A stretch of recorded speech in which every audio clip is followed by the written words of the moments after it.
USBN Kimia.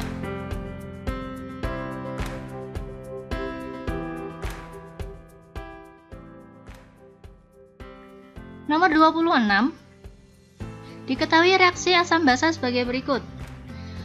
Yang merupakan pasangan asam basa konjugasi adalah, berarti pilihannya antara HCO3 main dengan H2CO3, H2O dengan OH main, atau HClO2 dengan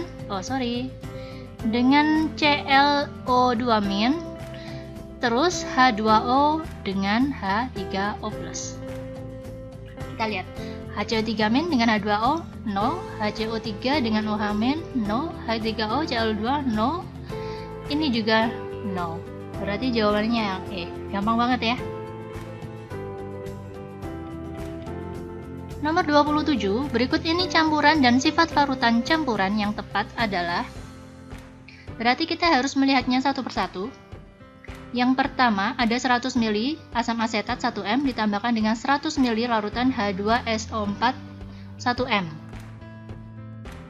Yang ini gampang banget, hati-hati jangan sampai terkecoh. Di sini kita punya 100 ml larutan asam asetat, yaitu asam lemah,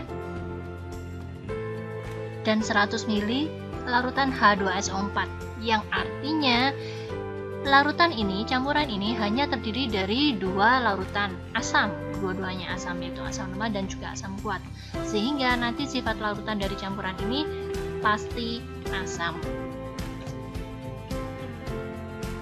Yang B, ada 50 ml H2CO3 2M ditambahkan dengan 50 ml BaOH2 2M. Yang ini kelihatan ya udah 50 ml 50 ml 2M 2M angka 2 dan angka 2, alias nanti akan bereaksi habis. Nah, pertanyaannya, jika bereaksi habis, larutannya akan bersifat asam atau basa?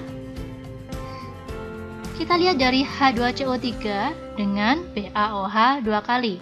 Kita tahu H2CO3 ini adalah asam lemah, sedangkan BaOH 2 kali termasuk dalam basa kuat, sehingga sifat larutannya bersifat basa. Ini masuk ke dalam hidrolisis garam ya.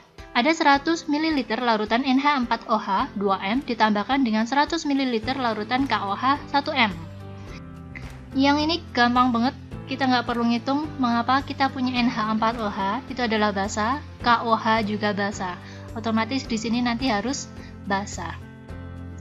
Yang D, ada 200 ml larutan H2S 1M ditambahkan dengan 50 ml larutan NaOH 1M. Nah, kita harus ngitung dulu nih, ini ada 200 mmol. Tahu ya dari mana 200 mmol? 200 ml dikali 1M. 200 mmol H2S. Lalu ada 50 mmol NaOH. Sehingga ketika nanti kita reaksikan, otomatis H2S akan bersisa. Yang artinya larutan harus bersifat asam. Yang E, 20 ml larutan NH3 0,2M ditambahkan dengan 20 ml larutan HCl 0,2M. Nah, ini gampang banget, ini ada 20 ml sama-sama 20 ml. Konsentrasinya 0,2 sama ya. Sedangkan untuk NH3 nanti OH-nya hanya akan bentuk 1, terus HCl hanya juga 1. Alias ini akan bereaksi habis. Masuknya ke hidrolisis garam. Nah, pertanyaannya, ketika terjadi hidrolisis garam, larutan garam yang terbentuk sifatnya akan basa atau asam ya? Larutannya akan bersifat asam. Mengapa?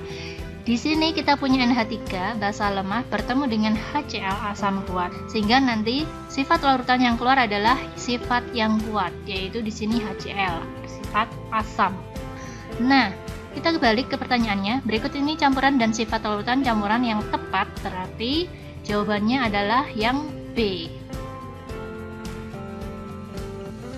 Nomor 28. Dalam tubuh manusia akan terjadi reaksi berikut. Larutan penyangga yang terdapat dalam tubuh manusia adalah Ini berarti yang ditanyakan adalah pasangannya ya, di antara asam dengan basa konjugasi atau basa dengan asam konjugasi. Sehingga pasangan yang harus kita cari adalah HPO4 min 2 min ya, ini 2 min. Pasangannya adalah H2PO4 min. Lalu H2PO4 min, pasangannya adalah HPO4 2 min. Sebenarnya sama kan ya ini, atas sama bawah hanya beda posisi kanan sama kiri aja. Oke, nggak apa-apa.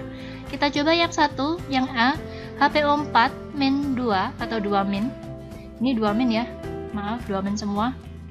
HPO4 2 min dan H2PO4 min. Oke, ini benar. HPO4 min 2 dengan H2O, bukan. HPO4 nggak ada 3 min. Bukan 3 min ya. Terus HPO4 min 2 dengan H+, bukan. Ini juga bukan. Sehingga jawabannya adalah yang A. Oke, di sini berarti di dalam asam basa Bronsted-Lowry kita harus bisa menentukan pasangan asam basa konjugasi.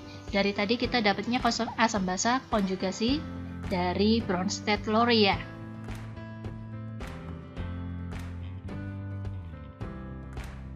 Nomor 29, perhatikan berbagai campuran larutan berikut. Urutan nilai pH dari yang paling besar adalah, kita lihat dulu yang nomor 1. Kita punya 50 ml larutan HCN1M ditambah dengan 25 ml larutan NaCN2M. Maka pH-nya, hati-hati di sini kita punya HCN yaitu asam lemah dan juga NaCN, garam. Garam dari asam lemah ya. Ini kan kita punya HCN, kita punya NaCN. Berarti di sini kita punya larutan penyangga. Kita langsung aja. Konsentrasi H+ adalah Ka dikali asam per garam. Ka-nya 5 kali 10 pangkat min 10. Asamnya 50 kali 1 ya. Ini ada 50 mmol dibagi dengan garamnya 25 dikali 2 sama-sama 50. Langsung habis, berarti kan 5 kali 10 pangkat min 10. Kita bisa langsung nulis pH-nya 10 min log 5. Yang nomor 2, 20 ml larutan asam asetat 2M ditambah dengan 10 ml larutan natrium asetat 1M. Ini juga larutan penyangga, berarti kita langsung Ka-nya saya tulis 10 pangkat min 5 dikali asam per garam. Asamnya 20 kali 2 berarti 40 dibagi dengan 10 kali 1.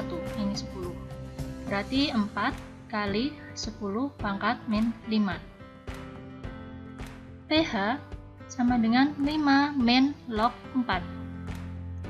Yang nomor 3, 100 ml larutan HCOOH 2M ditambah dengan 100 larutan, ini 100 ml ya, HCOOK 2M. Berarti ini juga sama larutan penyangga. Ka 1,7 kali 10 pangkat min 4 dikali asamnya 100 kali 2 berarti ini 200. Terus garamnya 100 kali 2 juga, ini 200. Berarti coret, sisanya adalah 1,7 kali 10 pangkat min 4. Berarti pH sama dengan 4 min log 1,7. Di sini yang ditanyakan urutan nilai pH dari yang paling besar. Berarti dari yang paling besar yang ini nomor 1 dan 2. Jawabannya adalah yang A. Nomor 30, perhatikan tabel mengenai koloid berikut. Nomor yang tepat mengenai koloid dalam tabel di atas ditunjukkan oleh nomor. Nah, berarti untuk koloid kalian benar-benar harus tahu ya jenis-jenis koloid, fase terdispersi, medium pendispersi, dan juga contoh koloid, karena ini masuk dalam kisi-kisi USBN. Entah ada 1 ataupun 2 nomor, pasti ada yang mengenai koloid. Oke, yang nomor 1, emulsi itu fase terdispersinya cair, pendispersinya cair, contohnya adalah santan, benar ya. Terus untuk aerosol padat, ini terdispersi padat, pendispersi gas, contohnya adalah debu, benar. Lalu untuk emulsi padat, fase terdispersinya ini adalah cair, medium pendispersinya padat, contohnya adalah keju. Untuk sol padat, Pendispersinya padat, benar, pendispersinya padat. Contoh koloidnya bukan debu ya, tetapi tanah atau lumpur. Sehingga nomor yang tepat adalah nomor 1 dan 2.